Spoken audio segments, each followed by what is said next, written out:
can make a heart open. I might only have one match, but I can make an explosion. So the Danii cruise, your first cruise? Yes. Yes. Really? First cruise? First Danii cruise. Wow. Yes. And how's it been? Great. My favourite thing is actually the people that I've been talking to on the internet for 3 years. I finally met. We met Donna and Brian when the CGM funding was released for under 21s, and we did the roadshow in Hobart, and I got to meet them then and the team. And but to actually meet some of these names that I've been seeing on the forums, just been absolutely fantastic. That must be. Yeah, it is. So the cruise part, the holiday part, has that been good for the family? Yes, yeah. Some say we live on a holiday, but I'll come to that. yeah. But actually taking Stephen's never been overseas before, so it was a big thing, and I've really enjoyed being able to show the kids and other cultures from what we see in Australia. So yeah, it's been fantastic. And the educational side of the Danii cruise? Great. For me, we've taken out different things. I mean, the kids have just been playing, and that's great because that's what's important. So tell me about the cruise. Was the cruise fun? Absolutely. The holiday side? Yes, holidays fantastic. You've all been overseas? No, Stephen has never been overseas. Well, the kids have never been overseas, so it was exciting to get the passports and actually come and actually leave the country. And Stephen hadn't been overseas? Never been overseas. What never. an excuse. Yeah, I know. That's what. Fabulous. Well, my whole family's excited now because he's got a passport. So we're good. We can go on many more. So the holiday side was good. Now tell me about the education side, because you've got all these experts on board. You've got the doctors and the nurses and the endos and the psychiatrists and everybody. So did you get much value out of that? Yes. We've both we've talked about it, and we've both come out with different knowledge, which is fantastic because Stephen pulls some things out and I've pulled information out, and then the one-on-ones were amazing to actually have the time to sit with these guys and really ask the questions that had been burning. That was really good. Because that's got to mean a lot, where you can have one-on-one time that's all included in the cruise that would cost, I would suggest, thousands of dollars and a lot of hours to try and have that time one-on-one with a specialist. And this is just no time constraints, just ask the questions. No. And the great thing is too, is they say, well, if you've got any more, just come back and ask me. Isn't that nice? Yeah, which is fantastic.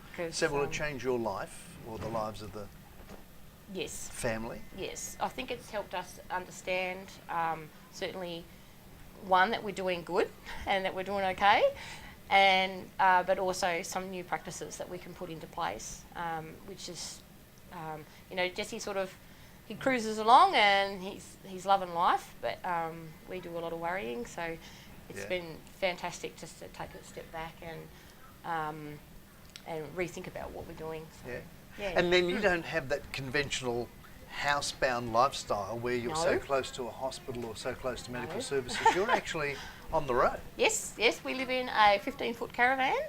This is the four of you? Yes, the four of us and our 3 dogs. Nice. 3 dogs, and tagging along, I always say it's type 1 diabetes because we can't leave it at home. Oh.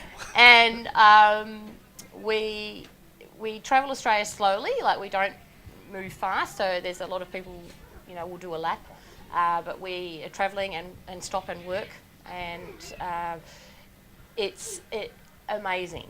Yeah, it's. Don't get me wrong. There's tough times. There's always tough times, and it takes a lot of preparation.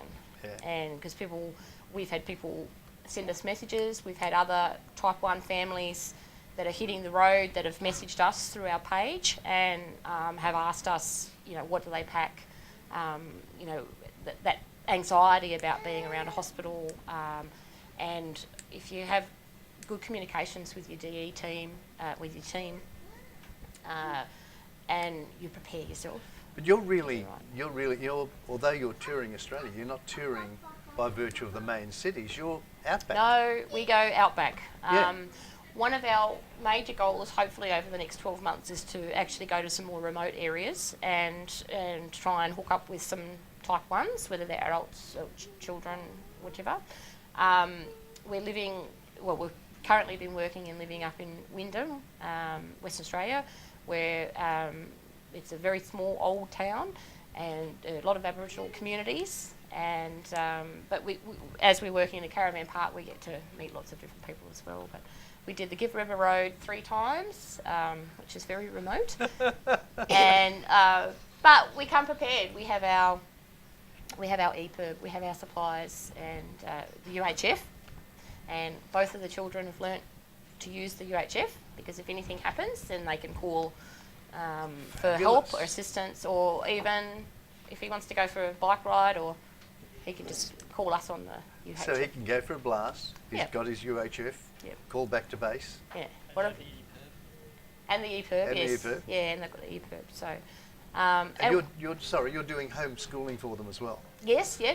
We actually decided to homeschool before Jessie was diagnosed. So for us, it was educational choice. Yeah. And so we incorporating the cultures and the people that we meet has just been fantastic. He can tell you the meaning of some Aboriginal rock art. Like, not many. Well, he was 6 at the time when he just shocked us by saying, "Oh, we went to a gorge," and because some of the information that we had looked up on some carvings on some baobab nuts, and we went to a gorge, and he was like, "Oh, that means waterhole."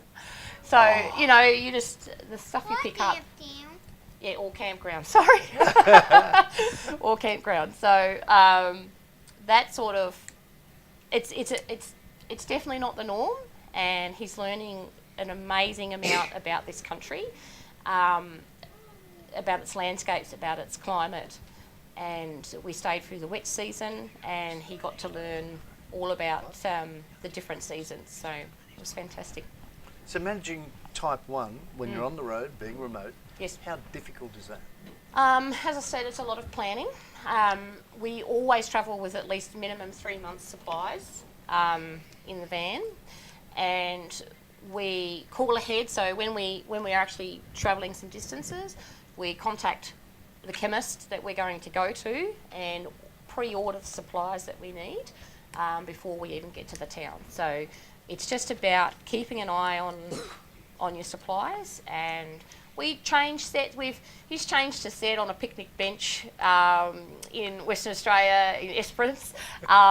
He has sat in Whyalla in South Australia on the front seat in the driver's side getting a CGM done because it was pouring, it was rain, and we had a camper trailer at the time, so we couldn't go in it. So, we've done some crazy set changes and sensor changes, but the one thing that's really important about what we do is that it shows people that you can do anything. You're not locked down. Jessie was climbing through a grade 6 walk at Karanjini National Park, and he had his CGM on his stomach, and he just had his bathers on, and he's doing the spider walk through these rocks, and you could see people pointing, going, "Oh, what's that?"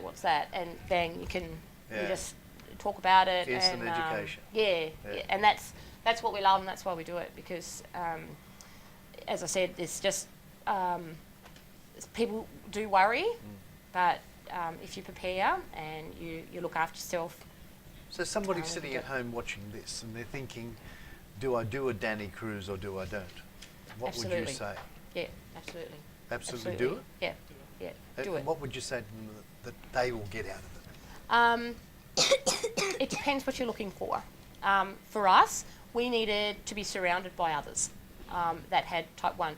We do live a very independent life, so we are not in a support network all the time.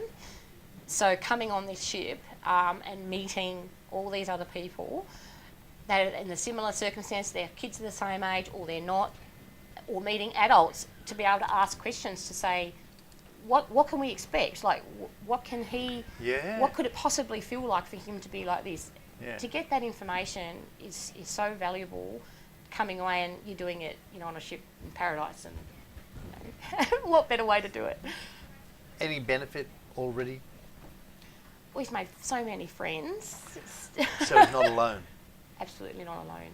And I mean, both boys, you know, you hear the pump alarm. Whose pump's that? Is that my pump? You know, that's being normal. It's normalised, I think, for him, for both of them, even the non-T1, to see other brothers and sisters having to wait for carb counting or waiting for hypo treatments or whatever. I think it's so beneficial to make us feel normal. And the educational team, the quality of them? Oh, fantastic. Oh, from day dot, this is great. And as I said, being able to ask questions at any time, it's been amazing, because sometimes when you have your own team, you have to wait for your appointment before you can go and see someone, and sometimes it's a burning question. And this is the important part, the calibre of answers, were the answers in English? Yes. Yeah. So they weren't talking medico to you? No. It's clear, and then if they have realised that they might be talking a bit of jargon, they pick up on it and they go, oh, hang on, this means, and then they explain it again, and then they explain it above and beyond what the original question was, which I love, because I've just learned so much from that. So fabulous. No, I've really enjoyed it. We've enjoyed it. Well, you've just been sensational. Thanks for coming along. I hope you come back again. Definitely. And it's been great to meet the boys. Yes. So happy travels in your 15-footer. We will. Thank you. And come on the Danii cruise.